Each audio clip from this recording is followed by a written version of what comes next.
नमस्कार. श्री स्वामी समर्थ मित्रांनो, आजच्या कथेचे नाव आहे वाईट कर्माचे फळ. तर ह्या कथेमध्ये घर फोडणारी व्यक्ती दुसरी तिसरी कोणी नसून त्याच घरची सून आहे. प्रत्येक व्यक्तीला आहे ज्याचे त्याच्या कर्माचे फळ वेळेनुसार मिळतच असते. चला तर मग ही कथा पाहूया. गावातील प्रसिद्ध वाड्यात लग्नाचा मोठा सोहळा पार पडला होता. राघव आणि सौदामिनीचा विवाह साऱ्या जगात चर्चेचा विषय होता. सौदामिनीचं रूप आणि गोड बोलणं पाहून साऱ्यांना वाटलं की राघवच्या घराला सोन्याचा कळस मिळाला आहे. राघवच्या आईने सुमतीचे नव्या सुनबाईला मोठ्या प्रेमाने घरात स्वागत केले. सौदामिनीला सर्वांनी ओळखलं. गोड, नम्र आणि सर्वांना आपलंसं करणारी व्यक्ती म्हणून पहिल्या दिवसापासून सौदामिनीने घरातील प्रत्येक व्यक्तीला आपल्यासोबत जोडून ठेवण्याचा प्रयत्न केला. ती साऱ्यांशी आपुलकीने बोलत होती. सुमतीताई तिला गोड पदार्थ बनवण्याच्या पद्धती सांगत होत्या. सौदामिनी प्रत्येक काम मन लावून करत होती. काही दिवसात ती साऱ्या कुटुंबाची लाडकी झाली.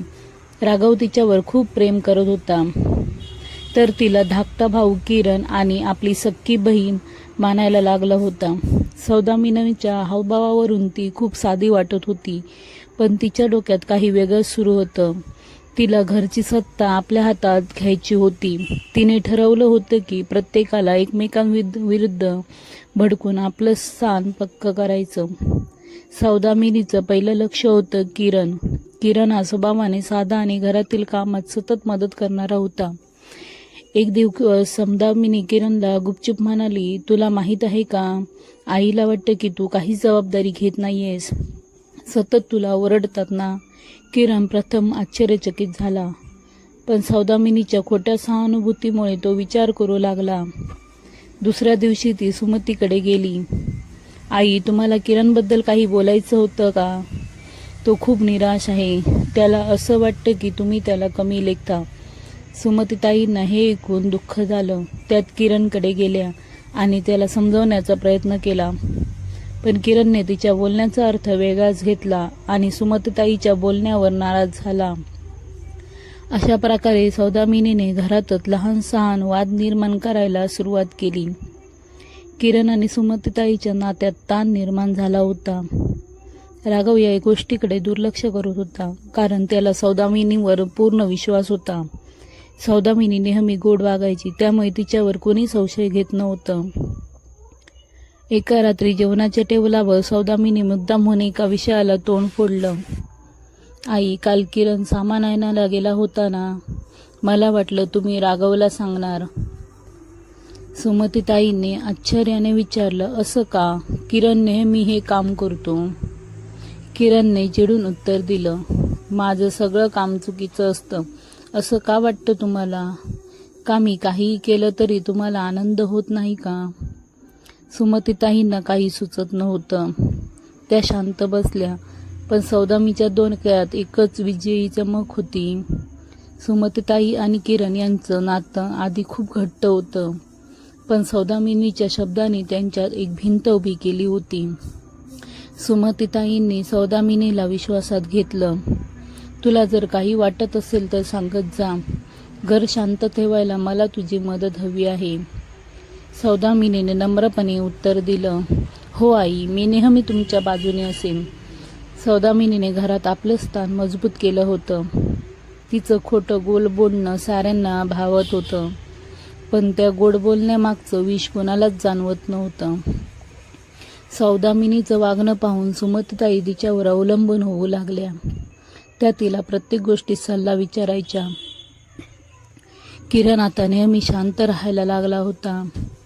सुमतीताईंशी त्याचं बोलणं जवळपास थांबलं होतं.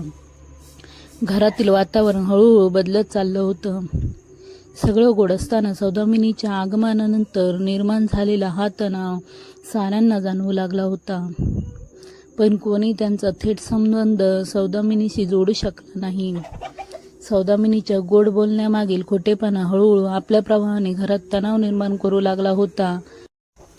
प्रत्येकाला ती आपली वाटत होती, पण तिच्या खोट्या शब्दामुळे कुटुंबातील लोकांमध्ये आत्मविश्वास निर्माण झाला.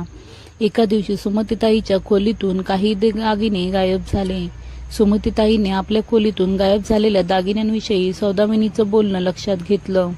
त्याच्या मनात शंका निर्माण झाली. त्या राघवला सांगायला गेल्या, पण सौदामिनीने आधीच त्याला आपल्या बाजूने वळवलं होतं. आई, मला वाटतं की हा फक्त गैरसमज आहे. कदाचित दागिने चुकीच्या ठिकाणी ठेवले गेले असतील, राघव म्हणाला. सौदामिनीने लगेच त्याला तोडत विचारलं, पण का नाही याची खात्री करून घ्यायची? किरण हल्ली विचित्र वागतोय. सुमतीताईने अखेर किरणशी बोलायचं ठरवलं. त्याने विचारलं, किरण, तुझ्या खोलीत काही दागिने सापडलेत का? किरणने चिडून उत्तर दिलं, आई, तू असं कसं विचारू शकता? मी तुमचा मुलगा आहे. मला चोर समजताय का? घरातील सगळ्यासमोर झालेल्या या चर्चेमुळे वातावरण अधिकच तंग झालं. किरणने रागाच्या भारात खोली सोडली आणि सुमतीताई निशब्द झाल्या. सौदामिनीने पुन्हा एकदा सुमतीताईंचा विश्वास जिंकण्याचा प्रयत्न केला. आई, मला वाटतं की आपण शांतपणे हा प्रश्न सोडवायला हवा, ती म्हणाली. पण तिच्या चेहऱ्यावरच्या खोट्या सहानुभूतीनेच तिचा खरा हेतू स्पष्ट होत होता. किरणच्या मनात राघवविषयी राग निर्माण झाला होता. तो सतत विचार करत होता की राघवनं आपल्या बाजूनं का उभा राहिला नाही. एके दिवशी किरणने राघवशी थेट बोलायचं ठरवलं. राघव, तुला खरंच वाटतंय का मी चोर आहे? का तू सौदामिनीच्या बोलण्यावर इतका विश्वास ठेवतोयस? राघवने त्याला समजावण्याचा प्रयत्न केला. किरण, तसं काही नाही, पण हल्ली तू खूप वेगळं वागतोयस. आई फक्त काळजी करते, तो म्हणाला. किरणला राघवचा निपक्षपातीपणा आवडला नाही. तू फक्त सौदामिनीचं ऐकतोस. माझ्या भावना तुला कधी समजणार? किरणने रागाने उत्तर दिलं आणि तिथून निघून गेला. सुमतीताई आता स्वतःचं निरीक्षण करू लागल्या. त्यांना हे कळत होतं की घरात काहीतरी चुकीचं घडतंय, पण त्या सौदामिनीवर संशय घेत नव्हत्या. सौदामिनी नेहमी त्यांच्यासमोर नम्रपणे वागत होती आणि त्यांना आधार देत होती. एके दिवशी सुमतीताईंनी सौदामिनीला बोलवलं. सौदामिनी, तुझा सल्ला घेणं मला खूप महत्त्वाचं वाटतं. तू या घरासाठी खूप करतेस, त्या म्हणाला. सौदामिनीने हसून उत्तर दिलं, आई, हे माझे कर्तव्य आहे. पण मी काही वेळेस विचारते की किरण आम्हाला गैरसमजतोय. सुमतीताईच्या मनात आता किरणविषयी आणखी शंका निर्माण झाली होती. त्यांनी या विषयावर राघवशी बोलायचं ठरवलं. मात्र त्यांचं बोलणं ऐकून राघवही संभ्रमात पडला. सौदामिनीची योजना आता हळूहळू यशस्वी होत होती. ती राघव आणि किरण यांच्यात अंतर निर्माण करत होती. सुमतीताई आणि किरणमध्ये भांडणं लावत होती आणि घरातील बाकी लोकांना तिच्या बाजूने ओढत होती. एके दिवशी सौदामिनीने मुद्दाम एक वाद निर्माण केला. आई, मला काही बोलायचं आहे, ती सुमतीताईंना म्हणाली. बोल ना सौदामिनी, त्या म्हणाल्या. मी खूप वेळा विचार करत होते, घरात शांतता राहावी म्हणून काही गोष्टी स्पष्ट केल्या पाहिजेत. मला वाटतं किरणने आपली जबाबदारी नीट समजून घेतली पाहिजे. सुमतीताईंनी तिच्या बोलण्याला होकार दिला आणि पुन्हा एकदा किरणला समजावायला गेला. मात्र यावेळी किरणने ठामपणे उत्तर दिलं, आई, तुम्हाला असं वाटतं की मी जबाबदारी घेत नाही आहे? मी नेहमी घरासाठी झटतो आहे. घरातला तणाव आता स्पष्टपणे जाणवत होता. प्रत्येकजण वेगवेगळ्या ताणाखाली होता आणि या सर्व परिस्थितीचा फायदाच सौदामिनीला हवा होता. किरणच्या वागण्यामुळे राघव त्याच्यावर चिडला होता. तुझं असं वागणं योग्य नाही किरण. आईच्या भावना समजून घे, राघव म्हणाला. आणि तू फक्त तुझ्या पत्नीचं ऐकतोस. मला वाटतं की या घरात माझं काही स्थान नाही, किरणने उत्तर दिले. या भांडणामुळे घरातील नाती तुटू लागली. सौदामिनीने नेमकं हे साध्य केलं होतं की ती बाहेरून गोड बोलत होती, पण आतून सगळ्यांना विभक्त करण्याचा प्रयत्न करत होती. सौदामिनीने ठरवलं की पुढच्या वेळेस ती आणखी मोठा वाद निर्माण करेल. तिने सुमतीताईंना काही गोष्टी स्पष्ट सांगायचं ठरवलं. आई, मला असं वाटतं की आपण काही निर्णय लवकरात लवकर घ्यायला हवेत. घरात खूप वाद वाढत चालले आहेत. सुमतीताईने विचारलं, कसले निर्णय? माझ्या मते घरातील जबाबदारी वेगळ्या केल्या पाहिजेत. प्रत्येकाला आपला वाटा मिळाला पाहिजे, ती म्हणाली. सुमतीताई थोड्या गोंधळल्या होत्या, पण त्यांनी तिच्या बोलण्याचं उत्तर दिलं नाही. त्या विचार करू लागल्या की खरंच असं काही करावं का? सौदामिनीची ही योजना पुढ्या तणावाला जन्म देणार होती. सौदामिनीच्या कारस्थानामुळे घरातील प्रत्येक व्यक्ती वेगळ्या दिशेला चालू लागल्या होत्या. सुमतीताई आणि किरव यांच्यात तणाव वाढत होता. राघव आणि किरणमध्ये संवाद बंद झाल्यासारखा वाटत होता. आता घरातील इतर सदस्य सावध होऊन वागत होते. सौदामिनीला वाटत होतं की आता तिचा डाव यशस्वी होतोय, पण तिच्या नकळत लहान मुलगी आर्या, जी राघवची भाची होती, तिच्या वागण्यावर बारीक नजर ठेवून होती. एके दिवशी सौदामिनीने सुमतीताईंना एकटीला गाठलं आणि आई, मला बोलायचं आहे, ती अत्यंत गोड आवाजात म्हणाली. सांग ना. सौदामिनी सुमतीताईंना हसून उत्तर दिलं. मला असं वाटतं की घरात शांतता ठेवायची असेल तर आपल्या कुटुंबातील सदस्यांना स्वतंत्र निर्णय घेऊ द्यायला हवा. प्रत्येकाला त्याचा वाटा दिला तर वाद संपतील. सुमतीताई आधी गोंधळल्या, पण सौदामिनीने खूप समजावलं. आई, तुम्हीच विचार करा. प्रत्येकाला स्वतंत्र वाटा मिळाला तर कोणालाच दुसऱ्यांवर काही बोलण्याचा अधिकार नाही. सगळे आपापल्या जीवनात समाधानी राहतील. सुमतीताई हे ऐकून राघवशी चर्चा केली. राघव, मला वाटतं की सौदामिनी म्हणते ते बरोबर आहे. आपण घराचं विभाजन करावं. राघव प्रथम विरोध करत होता, पण सौदामिनीने त्याला समजावलं. राघव, आपल्याला एक शांत आयुष्य हवंय. जर किरण स्वतंत्र झाला तर वाद आपोआप संपतील. राघव हळूहळू तिच्या शब्दांवर विश्वास ठेवायला लागला. आर्याची फक्त 10 वर्षाची होती, पण खूप हुशार होती. सौदामिनीच्या हालचालींवर लक्ष ठेवत होती. एके दिवशी आपल्या आईला म्हणाली, आई, तुला नाही वाटत की काकू सगळ्यांना वेगळं करत आहे? तिच्या येण्याआधी सगळं ठीक होतं. आर्याची आई सुरुवातीला तिच्या बोलण्याकडे दुर्लक्ष करते, पण आर्याच्या निरीक्षणामुळे तिला विचार करायला लागला. आर्या, तुझं काहीतरी चुकत असेल. सौदामिनी खूप गोड आहे, ती म्हणाली, पण आर्या हटत नव्हती. आई, मी तिला अनेकदा सगळ्यांशी वेगळं वागताना पाहिलंय. तिला नक्की काहीतरी करायचं आहे, आर्याने ठामपणे सांगितलं. सुमतीताईंनी अखेर संपत्तीच्या विभाजनाचा निर्णय घेतला. घरातील सगळ्यांना त्यांनी हा प्रस्ताव सांगितला. मी ठरवलं आहे की घरातील प्रत्येकाला आपला वाटा दिला जाईल, त्यामुळे कोणालाही कोणावर अवलंबून राहावं लागणार नाही, त्या म्हणाल्या.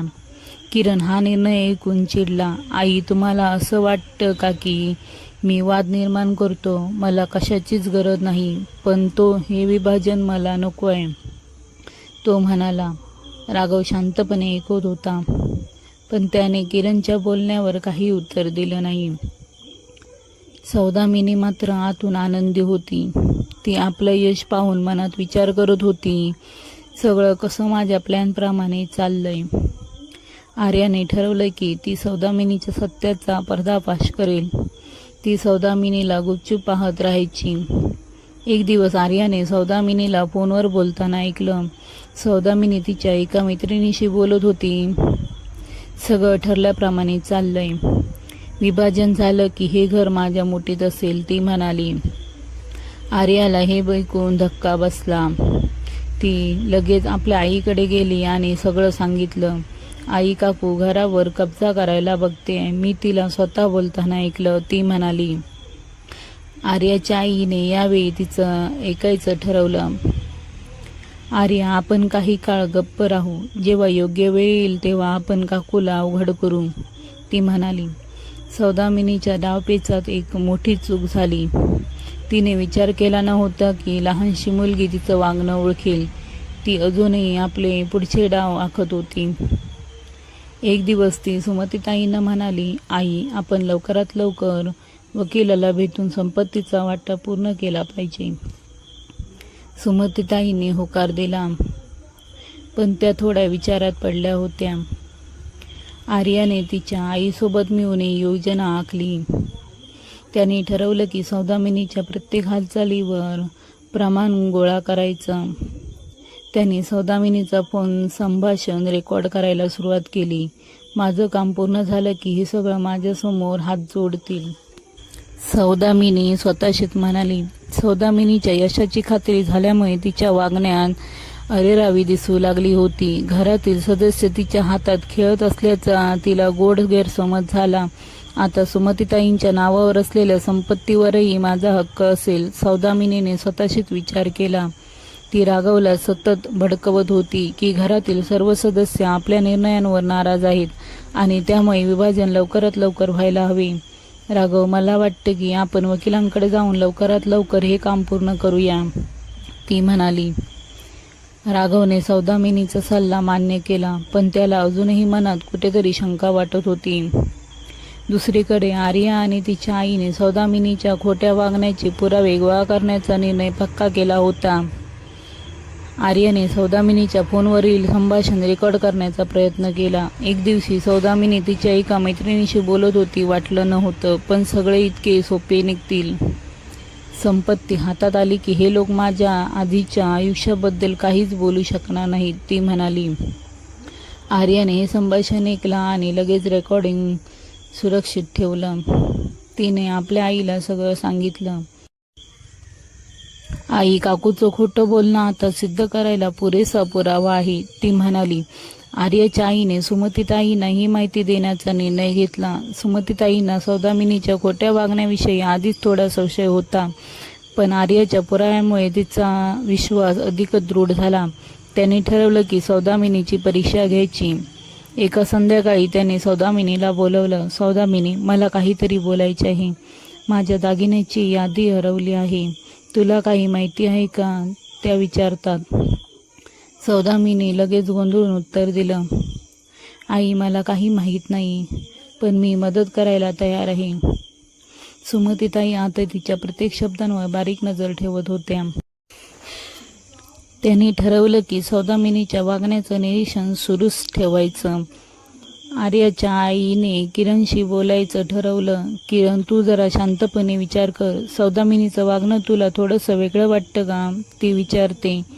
वहिनी, मला सुरुवातीपासूनच ती खोटी वाटत होती, पण तिच्या विरुद्ध बोलायला धाडस केलं नाही, किरण म्हणाला. आता राघवशी बोलण्याचा प्रयत्न सुरू झाला. राघव, सौदामिनी खूप काही लपवून ठेवते. ती फक्त घरात फूट पाडून सगळ्यांना एकमेकांविरुद्ध करत आहे, आर्याच्या आईने ठामपणे सांगितलं. राघव आधी थोडा संतापला. हे सगळं खोटं आहे. सौदामिनी फक्त घरासाठी काम करते. पण आर्याने जेव्हा रेकॉर्डिंग वाजवलं तेव्हा त्याचा विश्वास ढळला. हे कसं शक्य आहे? सौदामिनी असं कसं वागू शकते, यावर विश्वास बसत नाही, राघव म्हणाला. सुमतीताईंनी सगळ्या कुटुंबियांना एका खोलीत बोलावलं. त्याने ठरवलं की सौदामिनीचं खोटं वागणं सर्वांसमोर उघड करायचं. सगळ्यांनी ते जमावं. मला काही महत्त्वाचं सांगायचं आहे, त्या म्हणाल्या. सुमतीताईने सौदामिनीला थेट प्रश्न विचारला. सौदामिनी, तुला असं का वाटतं की घराचं विभाजन करावं? सौदामिनी गोंधळून उत्तर देते. आई, मी फक्त शांततेसाठी हे सुचवलं होतं. तेवढ्यात आर्या पुढे आली आणि तिने रेकॉर्डिंग सगळ्यासमोर वाजवलं. काकूने आपल्या सगळ्यांना फसवलं आहे. ती फक्त संपत्ती मिळवण्याचा प्रयत्न करत होती, आर्या म्हणाली. सौदामिनीने रेकॉर्डिंग ऐकल्यावर थोडा वेळ गप्प राहण्याचा प्रयत्न केला, पण तिचं खोटं सगळ्यांच्या लक्षात आलं. राघवने संतापून सौदामिनीला विचारलं, सांग, हे खरं आहे का? तू आपल्या कुटुंबाला फसवलं का? सौदामिनीने आता आणखी खोटं बोलू शकत नव्हती. ती संतापाने ओरडली. हो, मी हे सगळं केलं कारण या घरात माझं स्थान सुरक्षित करणं गरजेचं होतं आणि तुम्ही सगळे माझ्या जाळ्यात अडकलात. सगळ्यांना सौदामिनीचं खोटं वागणं समजल्यावर घरातील लोकांनी तिचा विरोध केला. सुमतीताईंनी ठामपणे सांगितलं, सौदामिनी, तू माझ्या विश्वासाला तडा दिला आहेस. तुला या घरात राहण्याचा अधिकार नाही. सौदामिनीने स्वतःला वाचवण्याचा प्रयत्न केला.